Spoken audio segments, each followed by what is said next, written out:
The 13 House Republicans who voted for the infrastructure bill are coming under heavy fire from the Trump wing of the GOP, including cutting comments from the former president himself, a reported threat to remove them from their committee assignments, and death threats from the public, according to one office. Very sad that the RINOs in the House and Senate gave Biden and Democrats a victory on the non-infrastructure bill, Trump said in a statement. They just don't get it. But those Republicans, including Reps. Nicole Malliotakis, RNY, Fred Upton, R. Mitch, and Don Bacon, R. Neb, are firing back, arguing that their votes made Democrats' massive social spending bill less likely to pass. They say this is because progressives like Representative Alexandria Ocasio-Cortez, DNY, can no longer hold the infrastructure bill hostage, so moderate Democrats will be free to tank the reconciliation spending bill. We significantly took away the leverage from the Socialist Squad on the reconciliation spending bill, Malliotakis said on Fox News Tuesday. It is why AOC and the others voted against it. Ocasio-Cortez was one of 6 progressive Democrats to vote against infrastructure. She explicitly cited the need to preserve leverage for big spending in the reconciliation package. Malliotakis added, "We've taken away their leverage and that this spending bill will either continue to be reduced. The fact that they are crying about it just tells you they're the losers here." Trump and his allies in and out of Congress believe the pro-infrastructure Republicans handed President Biden a win at the most vulnerable point in his presidency. Some even accuse the group of being traitors, a charged term in a Republican Party still largely dominated by the former president. Fox News Digital confirmed reports that Trump railed against the Republicans who voted for infrastructure at a National Republican Congressional Committee (NRCC) dinner Monday, with Malliotakis in attendance.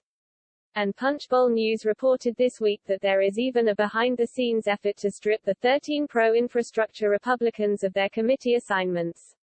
Bacon pushed back against the criticism, saying in a Tuesday phone interview with Fox News that it makes him angry as hell because most of it's false. Bacon emphasized the distinction between the infrastructure bill and the Democrats' $1.7 trillion reconciliation package, and blasted critics of the legislation for using data from the reconciliation bill to attack this bill. The Nebraska Republican said the argument against the bill stems from our leadership saying that a vote for hard infrastructure bills are votes for reconciliation, and that is just absolutely false. The U.S. needs modernized infrastructure, Bacon said. So I don't like how our side and some of our local conservative media has said that a vote for this is a vote for the other, Bacon said. It's false and ultimately I hold our team responsible if they're using it. There is a lot of misinformation being circulated, but the truth is that this bill is good for my district and good for the country, Representative Andrew Garbarino, RNY, told Fox News. It will deliver nearly $170 billion to New York State to make crucial infrastructure investments and create middle-class jobs while fixing our roads, bridges, railroads and sewer systems to make Long Islanders' lives better, he added.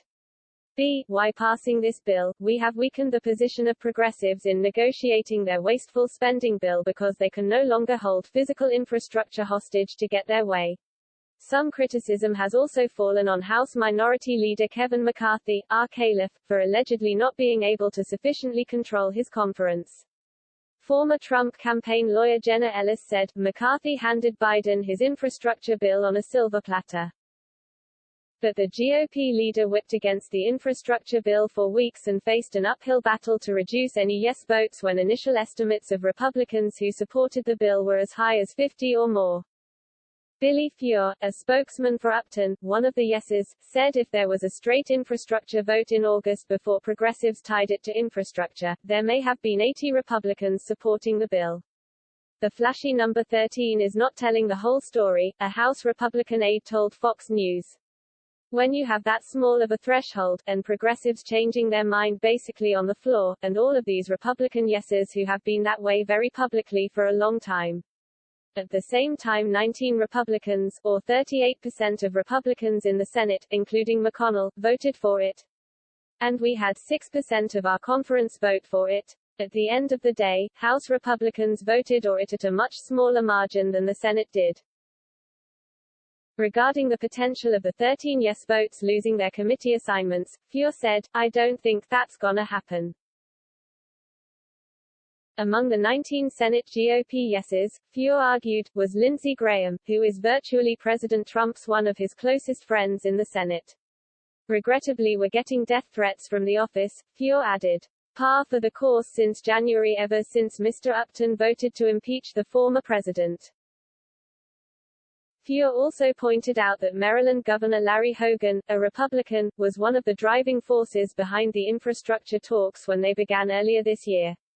He added that as a member of the Problem Solvers Caucus, Upton helped jumpstart efforts behind the bill, which he said includes only $550 billion in new spending, with the rest simply reauthorization of previously planned highway spending. Fuhr also said now that infrastructure is passed, the path narrows for Democrats to pass their massive social spending bill. Senator Ted Cruz, R. Texas, said he believes the exact opposite is the case on the Ingraham angle this week. The pro-infrastructure Republicans increased momentum for the reconciliation bill, he said, and decided to rescue Nancy Pelosi from the bill crashing on its own. I pray to God that Bernie Sanders' socialist budget doesn't pass, but these Republicans, sadly, made it more likely, Cruz added. But, Fuhr said, they need West Virginia Democrat Senator Joe Manchin to pass reconciliation, but now they don't have the infrastructure bill as a hostage.